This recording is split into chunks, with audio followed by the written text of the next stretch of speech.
Hi guys, and welcome back to the Iron Personal Training YouTube channel. We're back with another video, this time looking at a bench session. So this is actually our second to last heavy bench session. So I've got one heavy bench session left after this one, and bench at the moment has been feeling really good. So the reason bench is important at the moment is we are getting ready for the British Bench Championships on the 18th of May. So we're starting off here with 155 kilos for a nice triple paused on each one. We're then going to go up to 163 kilos, and then we're meant to go to 172.5 kilos, but things were feeling good, so it actually went up to 175 kilos. And in fact, watching the video back now, we went to 165 kilos for the second one as well. So we're going to go for a double here, again pausing both reps.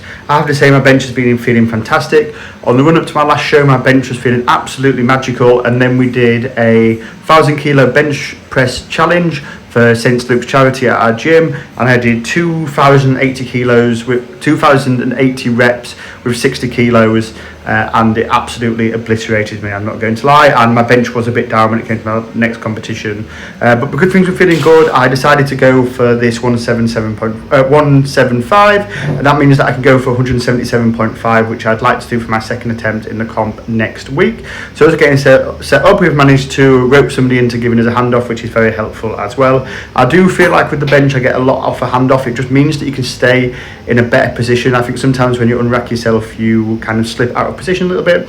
As you can see, coming down, taking my time at the top, which is something that's really important, and pressing and getting a nice easy press. I was very happy with how that felt. I felt like I maybe at a stretch could have doubled it, and here's it again from another angle. So maybe even could have got 2 reps on there. But yeah, definitely felt good. So here we are, just getting ourselves set up again, just to give you a look from a different perspective. So like I said, my targets now is I'm going to open at 170 kilos. I'm going to go to 177.5 kilos. As long as the 170 feels well, I'm going to see how it feels on the day. And then my top aim would be go to 182.5. So you can see nice long pause, a little bit of a jolt at the bottom, but a nice clean rep as we get there. We're now coming on to our tempo reps. We're doing 112.5 kilos here. So this is actually less than we did the week before, so we kind of like waved it up and waved it back down again with these tempo reps. Again, just 2 sets of 8. With these, I still at the lighter weight because I feel my chest really working, and I really feel this in my pecs.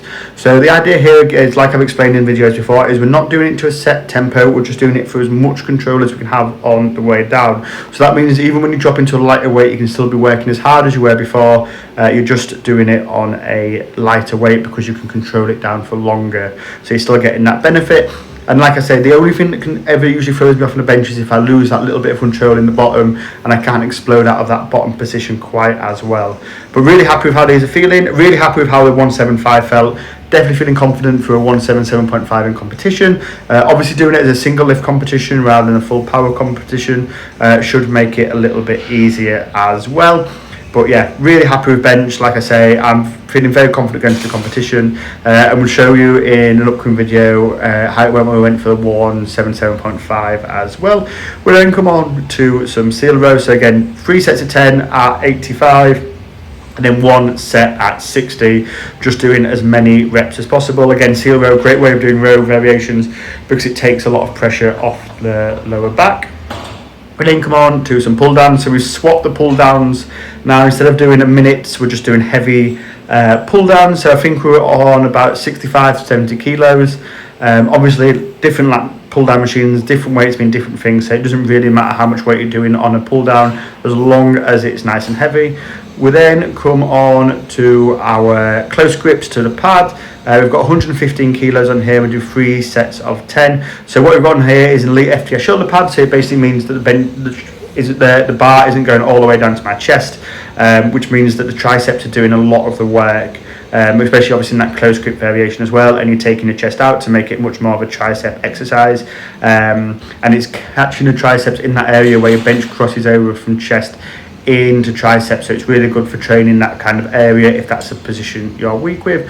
We're then doing some rear delt flies. Again, this is all about control. A lot of your rear delts and your upper back are what helps you control the bench down as well as for your lats. So it's not necessarily about strength in these areas, it's just having the muscle there and the muscle's ability to keep control on that bar as you lower it down for the eccentric part of the movement. We then come on to our minutes. Hammer curls, we're just doing 7.5s here. We managed to do all 3 sets at 7.5 here.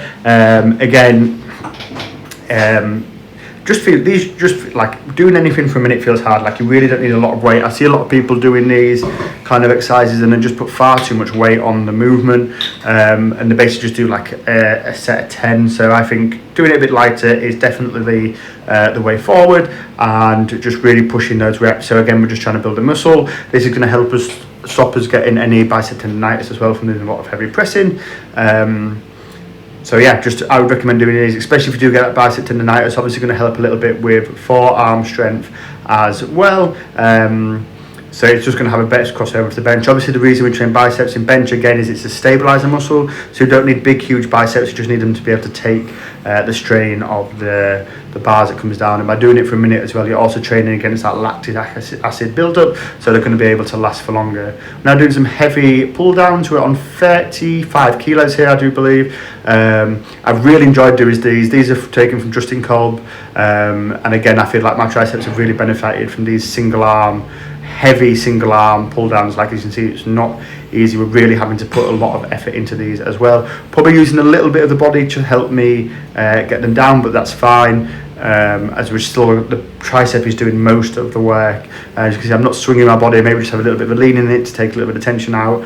So if you do them like that, that's fine. I find it's fine, and again it's just helps with that crossover as the tricep takes over. We then come on to some forearm work. Again, I've really enjoyed doing forearm work. My forearms feel much stronger. It's nice having forearms that look a bit more muscular as well, a bit more shape to them, and I can definitely tell when I do bench work before I put my wrist straps on that everything feels stronger and more stable. So yeah, definitely recommend doing this in your bench as well, especially if you feel that instability in that area. I've damaged both my wrists in the past from like breaking them and breaking like my other parts of my hand as well. So I feel like doing this has really helped strengthen them all over again. But that's it for you guys. I do hope you've enjoyed. One heavy session left that I would be uploading soon, and then one session just to check my opener again, and then it will really be time to go and do the British Bestman Championship. So stay tuned for that, and remember to like, subscribe, and I'll see you in the next video. Thank you for watching.